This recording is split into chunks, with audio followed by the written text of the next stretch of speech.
will. Fuck.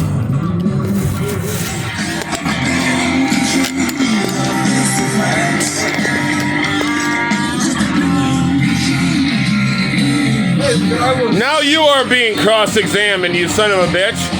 The federal government has called you in here on the death of Charlie Watts to find your connection to Mayor Hutchinson. Yeah, it's all Hold on, turn this shit down. Yeah, I gotta tell you, it's a conspiracy of aliens from outer space. That killed Charlie Watts. Yeah, I think so. Well, he was 80 years of age. What the fuck happened, Ronaldo? Well, he was this old guy. He was very old. He was 80 years of age. But anyhow. Who's gonna get his payouts? Who's gonna get the inheritance of the Rolling Stones and his life insurance payouts? And how does that connect to your connections to the Hutchinson family? Really, the payouts, unless he wrote a will, goes to his children and not his wife. That's what it usually is with payouts when someone dies under the common law. Under the common law, that and it's pretty universal. That the offspring get the inheritance divided according to them, and really the wife gets nothing. Do you realize you look like Bill Murray and you're both from Chicago? Yeah, I know that. Do you think the same Czechoslovakian or whatever sort of blood from Europe came over and caused you to be long and lanky like Bill Murray, and of course also caused George Kirk to be long and lanky with words? Yeah, I know that, because they have to get it from somewhere, and they have to.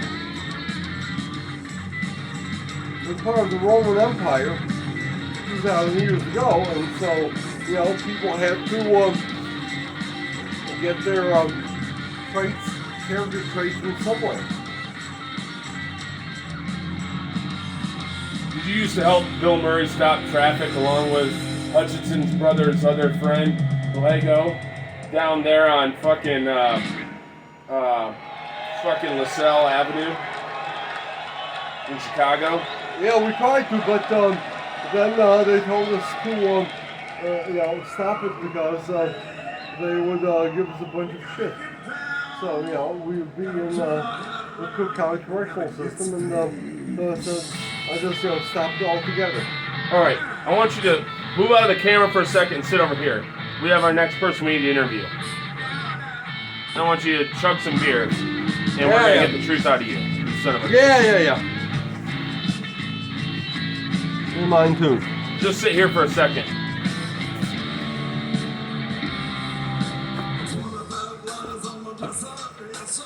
All right, you goddamn fuckers. I'm Inspector fucking Queef, and I come from the Reef. And I tell you this much.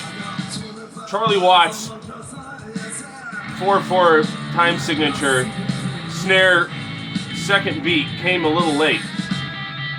This isn't fucking Kraftwerk here. These are human beings. And I'll tell you this also about the cultural legacy of the Rolling Stones. The baby boomers had all the numbers.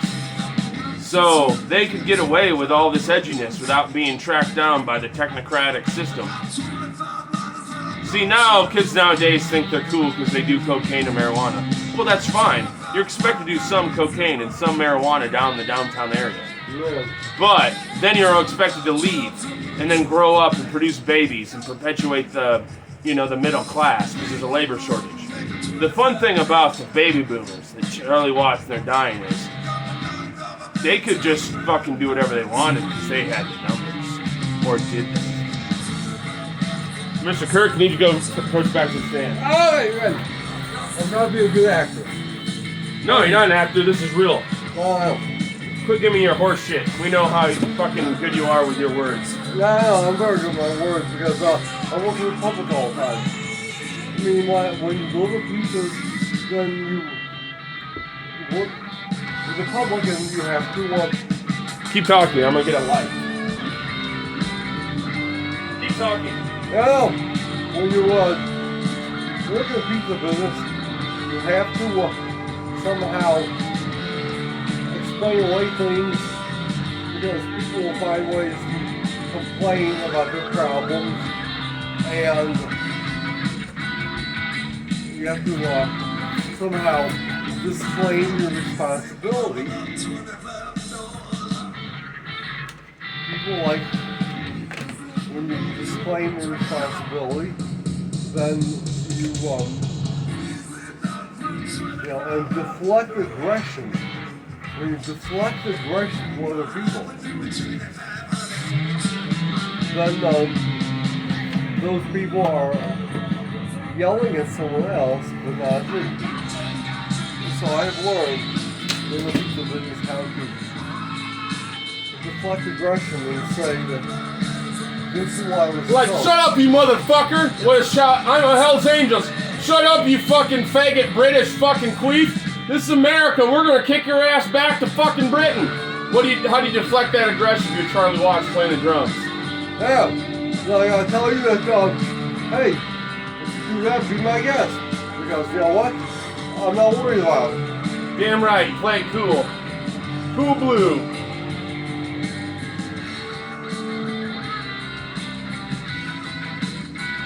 I'm sorry it had to be that way, but you gotta call up the manager's office. Right on. Where were you on the night of July the 25th when the accusations flew about Mayor Hutchinson and his involvement in the shootings downtown? On July 25th, I was at home and I was sleeping. That's what I was doing. Ronaldo, we had you down there. Way to say what we told you to say. We know you were down there giving it your all, trying to save them, and you just created this reaction formation to defend your soul from its guilt and the 83 people who died that evening because you thought everything was just fine because you suck at being a fucking cop. Yeah, I know. Yeah. George, like I said, here's your motivation. You're a cop. Ronaldo Jefferson. I mean something else. But you're Ronaldo the cop. And I want you to hold the gun in your hand and hold the beer in the other hand. Boom! No, just hold that gun. Toy gun? No, not that one. That one looks fake. That other fake gun. There you go. Okay. Now, tell me what should have happened that night. We the people should have got the guys to admit to the wrongdoing because all people are full of wrongdoing and they should confess to the man upstairs. Boom! Pretty good, but not good enough. Well, the man upstairs will always know about everything you do, so you can deny it, but the man upstairs All right, always I'm knows. gonna need you to leave the camera again for a little bit. We're gonna bring the other cross-examiner in. Go help yourself to another beer in the fridge. Yeah, right, here it We'll be is. right back. If you're done with that other one. Woo! Okay. I'm gonna tell you where I was when I first heard the Rolling Stones. I don't quite remember. My first memory of rock and roll was Barney's basement. Barney Gumbel's basement from the Fictionals. And Jay Giles' band came on. And Jay Giles' band played centerfold. Now, Rolling Stones, yes, Mark Wall, water skiing, copying the scene from John Milius and Coppola's fucking Apocalypse Now. I Can't Get No Satisfaction was playing, but all the audio wouldn't mix because the Apple computers hadn't come out yet. And the VHS fucking home video equipment wasn't that good yet. And that's all I have to say about that. Your turn. Okay. Woo!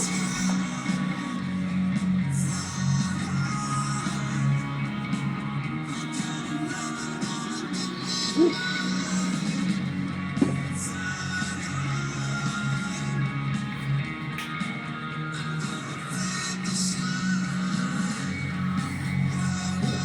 start talking, it's rolling. Yeah, I know. Okay, good. Let's see what my wife wants.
George, I don't hear talking. Oh, I gotta tell my wife. Okay, this is me. I'm George Kirk. I'm on the phone with my wife. I got called to get interviewed about what happened on July 27th when there was a big shooting downtown. But my wife's like, well, what are you doing down there? So I'm like, well, Charlie Watts died. And they're kind of cross-examining me. And I'm like, I don't have time for this shit. And that's all I'd say about that. I know. So,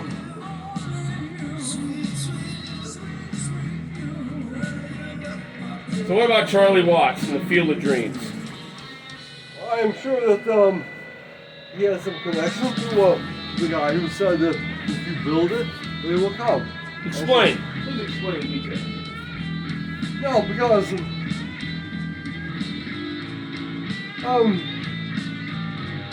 Kevin Costner was trying to say if you build it, they will come, and it was probably part of the shopping center mentality. And the people who are building the shopping centers always said, if you build it, they will come. There's a bazillion shopping centers that are infested with weeds. They're called transparent shopping centers because I guess somebody built it and they did not come. So Fail. It failed. I know. Didn't it? And why did it fail? Why didn't anybody come? It's called location. Location. No, it's not location. Location's part of it.